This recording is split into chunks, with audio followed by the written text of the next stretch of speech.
नमस्ते। वाद संवाद के इस खास विश्लेषण एपिसोड में आपका स्वागत है। Dance of Shiva, the fearless.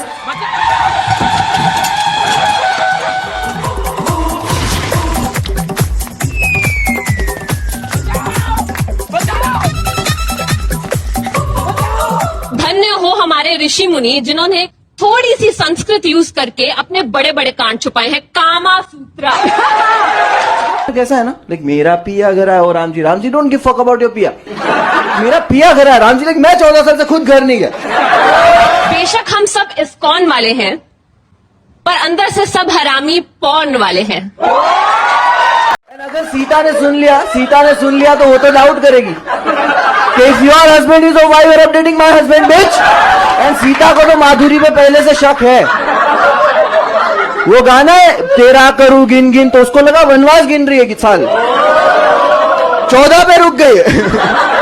पहली बात तो यह है कि क्या ऐसे अपराध क्षम्य हैं जो कॉमेडी के नाम पर, लिबरलिज्म के नाम पर, सेक्युलरिज्म के नाम पर जिहादी और वामपंथियों की टीम द्वारा लगातार किए जा रहे हैं।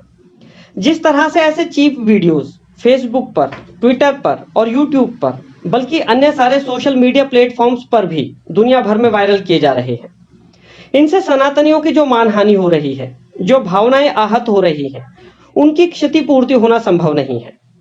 इस क्षतिपूर्ति के लिए निर्माता, निर्देशक, प्रायोजक और तथाकथित एक्टर्स सभी जिम्मेदार हैं और सनातनियों द्वारा इन तत्वों का पूर्ण सामाजिक बहिष्कार, कानूनी कार्रवाई, वो भी कड़ी से कड़ी की जाने की जरूरत है ताकि बार बार हो रही ऐसी हरकतों को रोका जा सके।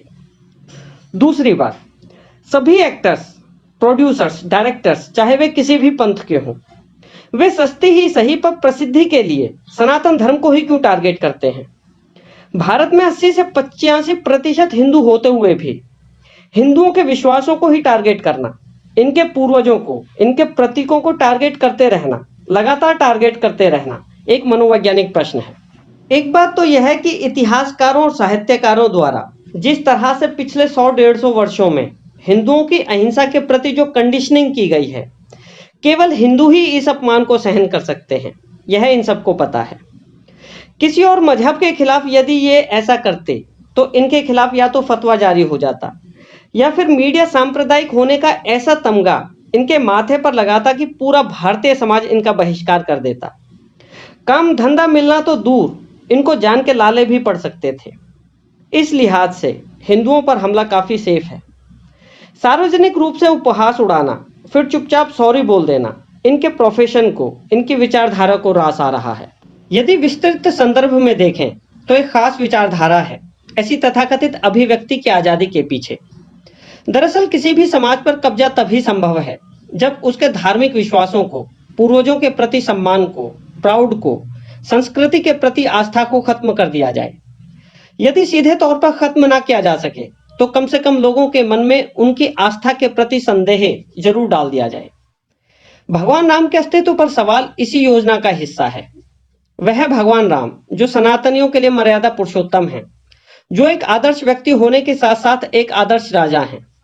इतने आदर्श जो प्रजा के सामने खुद को, खुद के परिवार को भी विशेष अधिकार नहीं दे सकते। उन पर अपनी पत्नी के साथ न्याय न करने का संदेह पैदा करना इसी योजना का एक हिस्सा है। भगवान कृष्ण जिन्होंने अपना सारा जीवन वेदों के अनुसार जिया, जिन्होंने योग और शौर्य द्वारा अपना सारा जीवन धर्म स्थापना में लगा दिया, जिन्होंने न्याय और धर्म को जीवन मूल्यों में सबसे ऊपर रखा, उनको केवल एक प्रेमी की छवि में बांधकर प्रस्तुत करना भी इसी वामपंथी योजना का एक हिस्सा है। भारतवर्ष में सैकड़ों हजारों पराक्रमी महावीर पैदा हुए, पर गांधीवादी अहिंसा को ही सब कुछ मानना, हमेशा उन्हें नंबर 1 पर रखना, उन पर किसी भी प्रश्न को नकार देना, अहिंसा को गलत तरीके से परिभाषित करना, कुछ और नहीं बल्कि वामपंथी मीडिया, वामपंथी सिनेमा और वामपंथी साहित्यकारों द्वारा सनातनियों के पुरुषार्थ को खत्म करने की ही कोशिश है। यदि गांधीवादी अहिंसा के इतने ही मायने होते तो उन्हीं के सामने 1947 में भारत के 2 टुकड़े ना कर दिए गए होते, बर्बर हिंसा के चलते लाखों भारतीयों की जान ना गई होती। यदि यही अहिंसावाद है तो इसके मूल में ही कुछ गहरी कमी है जिसे समझने की जरूरत है। सनातन समाज के प्राचीन ऋषि मुनियों ने, साधु संत महात्माओं ने शारीरिक, मानसिक और आत्मा के विकास के लिए, उनकी पूर्णता के लिए जो आयुर्वेद, योग और ध्यान विधियों को तैयार किया, उनका निरंतर विकास किया, उसका मजाक उड़ाना, उस पर उंगली उठाकर लोगों के मन में संदेह पैदा करना, इसका मकसद लोगों की उस श्रद्धा, उस विश्वास को हिलाना है जिसको आधार बनाकर भारतीय समाज फिर से विश्व गुरु बन हर स्तर पर श्रेष्ठता की उच्चतम इमारत खड़ी करना चाहता है।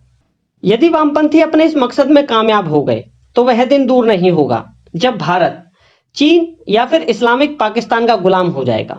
धन्यवाद। यदि आपको हमारा यह वीडियो पसंद आया हो तो इसे लाइक और शेयर करें। हमारे साथ बने रहने के लिए हमारे चैनल वाद संवाद को सब्सक्राइब करें। धन्यवाद।